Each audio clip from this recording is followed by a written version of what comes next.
This reading from the Gospel speaks to us of two things that are of immense importance in our lives as Christian people. The Lord speaks of peace, and He speaks of His indwelling within each and every one of us. On the night that He appeared to His apostles, the first day of the resurrection, the first word He said to them was peace. Peace. And He meant it very, very strongly. And He emphasized it. Peace is my gift to you. Not as the world gives do I give. I give it to you in my own special way. Peace is something that is greatly missing from the world that we live in. There is war everywhere. There is slaughter and killing.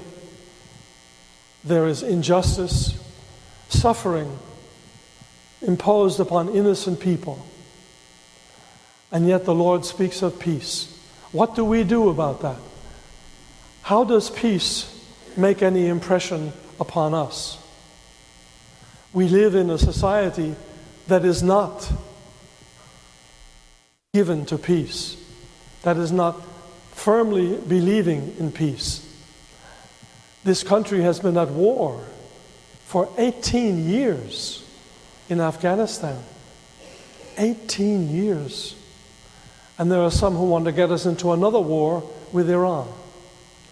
What do we do about that as disciples of Christ? We cannot have any influence on the halls of power.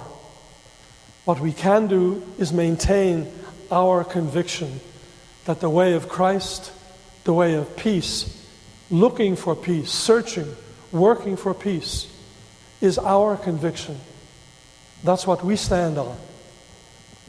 No matter what the bigwigs in the world around us do, we are a people of peace. That's something that we can understand. It's our understanding of the world around us, of the way in which we try to make whatever impact we can on the world around us.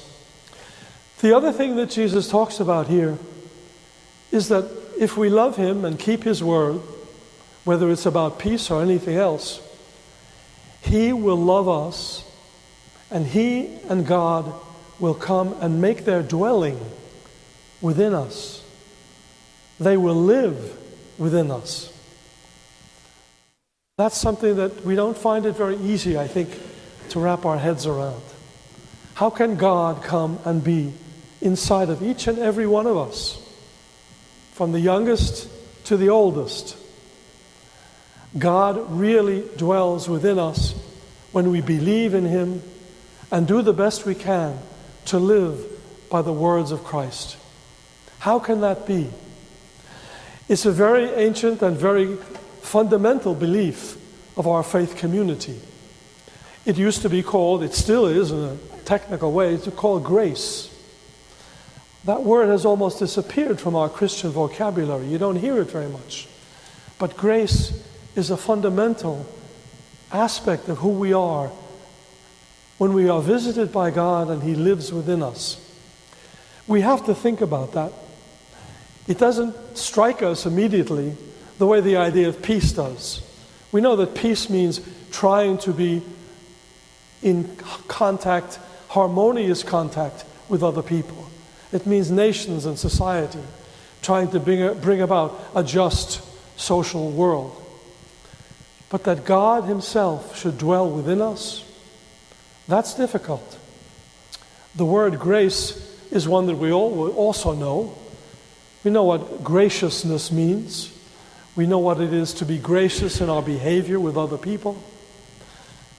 But grace as the living, real presence of God within each and every one of us. We know that that happens when we receive Holy Communion. We know that God is really present within us. But to think of God staying there, being with us in our every living, waking moment, that's more difficult. We have to spend some time We don't have a lot of it. People lead busy lives. But maybe some small corner of every day. Certainly when we are here, when we come to church, and there are privileged moments when there is silence. The priest says, "Let us pray." And then there is silence. That's a great opportunity to reflect deeply within ourselves as the presence of God within us.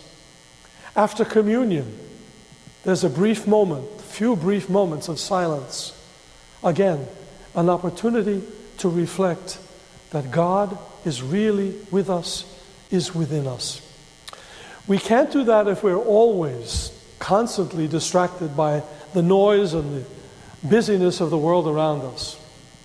We certainly can't do it if we're addicted to this little thing in our hand. If that's there all the time and that's all you're ever doing, God help you. Certainly don't do it when you're walking across a street, as I see many people doing, not looking at traffic. That's a good invitation to get hit. No, there have to be certain moments of privileged silence and deep inner reflection when we can recognize the presence of God within us and also give thanks for that. We come together in this Holy Eucharist. Eucharist means thanksgiving, and we believe it's our highest form of external worship, to come together to give thanks to God for all His gifts. As we are here today, and maybe when you leave, think of that real presence of God within us and give thanks for that. That can be your Eucharist, not only when you come to church, but the Eucharist that you celebrate every day, all the time.